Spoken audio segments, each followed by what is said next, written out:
मदनपुर नगर में वीरवर नाम का राजा राज करता था। उसके राज्य में एक वैश्य था जिसका नाम हिरण्यदत्त था। उसके मदनसेना नाम की एक कन्या थी। एक दिन मदनसेना अपनी सखियों के साथ बाग में गई। वहां संयोग से सोमदत्त नामक सेठ का लड़का धर्मदत्त अपने मित्र के साथ आया हुआ था। वह मदनसेना को देखते ही उससे प्रेम करने लगा। घर लौटकर वह सारी रात उसके लिए बेचैन रहा। अगले दिन वह फिर बाग में गया। मदनसेना वहां अकेली बैठी थी। उसके पास जाकर उसने कहा, तुम मुझसे प्यार नहीं करोगी तो मैं प्राण दे दूंगा। मदनसेना ने जवाब दिया, आज से 5वें दिन मेरी शादी होने वाली है, मैं तुम्हारी नहीं हो सकती। वह बोला, मैं तुम्हारे बिना जीवित नहीं रह सकता। मदनसेना डर गई, बोली, अच्छी बात है, मेरा ब्याह हो जाने दो, मैं अपने पति के पास जाने से पहले तुमसे जरूर मिलूंगी। वचन देके मदनसेना डर गई। उसका विवाह हो गया और वह जब अपने पति के पास गई तो उदास होकर बोली, आप मुझ पर विश्वास करें और मुझे अभयदान दें तो एक बात कहूं। पति ने विश्वास दिलाया तो उसने सारी बात कह सुनाई। सुनकर पति ने सोचा कि यह बिना जाए मानेगी तो है नहीं, रोकना बेकार है। उसने जाने की आज्ञा दे दी। मदनसेना अच्छे अच्छे कपड़े और गहने पहन कर चली। रास्ते में उसे एक चोर मिला। उसने उसका आंचल पकड़ लिया। मदनसेना ने कहा, तुम मुझे छोड़ दो, मेरे गहने लेना चाहते हो तो लो।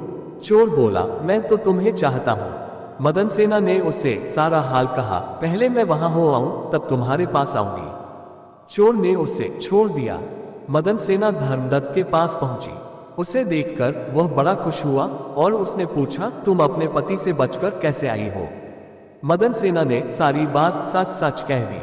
धर्मदत्त पर उसका बड़ा गहरा असर पड़ा। उसने उसे छोड़ दिया। फिर वह चोर के पास आई। चोर सब कुछ जानकर बड़ा प्रभावित हुआ और वह उसे घर पर छोड़ गया। इस प्रकार मदनसेना सबसे बचकर पति के पास आ गई। पति ने सारा हाल कह सुना तो बहुत प्रसन्न हुआ और उसके साथ आनंद से रहने लगा। इतना कहकर बेताल बोला, हे राजा, बताओ पति, धर्मदत्त और चोर, इनमें से कौन अधिक त्यागी है? राजा ने कहा, चोर। मदनसेना का पति तो उसे दूसरे आदमी पर रुझान होने से त्याग देता है।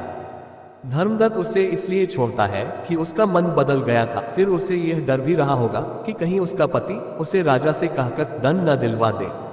लेकिन चोर का किसी को पता न था, फिर भी उसने उसे छोड़ दिया, इसलिए वह उन दोनों से अधिक त्यागी था। राजा का यह जवाब सुनकर बेताल फिर पेड़ पर जा लटका। सबसे कोमल कौन सी राजकुमारी?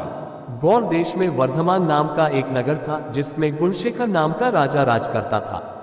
उसके अभयचंद्र नाम का दीवान था। उस दीवान के समझाने से राजा ने अपने राज्य में शिव और विष्णु की पूजा, गोदान, भूदान, पिंडदान आदि सब बंद कर दिए। नगर में डोंडी पिटवा दी कि जो कोई ये काम करेगा उसका सब कुछ छीनकर उसे नगर से निकाल दिया जाएगा। एक दिन दीवान ने कहा, महाराज, अगर कोई किसी को दुख पहुंचाता है और उसके प्राण लेता है तो पाप से उसका जन्म मरण नहीं छूटता। वह बार बार जन्म लेता और मरता है। इससे मनुष्य का जन्म पाकर धर्म बढ़ाना चाहिए।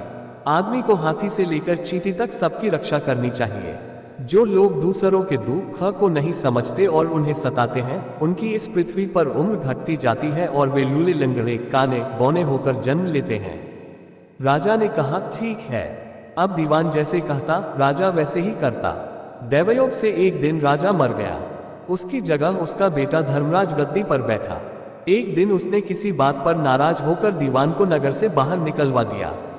कुछ दिन बाद एक बार वसंत ऋतु में वह इंदुलेखा, तारावली और मृगांकवती, इन तीनों रानियों को लेकर बाग में गया। वहां जब उसने इंदुलेखा के बाल पकड़े तो उसके कान में लगा हुआ कमल उसकी जांघ पर गिर गया।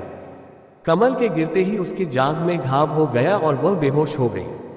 बहुत इलाज हुआ तब वह ठीक हुई। इसके बाद एक दिन की बात की, तारावली ऊपर खुले में सो रही थी। चांद निकला। जैसे ही उसकी चांदनी तारावली के शरीर पर पड़ी, फफोले उठाए। कई दिन के इलाज के बाद उसे आराम हुआ। इसके बाद एक दिन किसी के घर में मूसलों से धान कूटने की आवाज हुई। सुनते ही मृगांकवती के हाथों में छाले पड़ गए।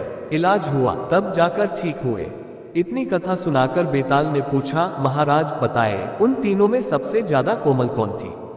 राजा ने कहा, मृगांकवती, क्योंकि पहली दो के घाव और छाले कमल और चांदनी के छूने से हुए थे। तीसरी ने मूसल को छुआ भी नहीं और छाले पड़ गए।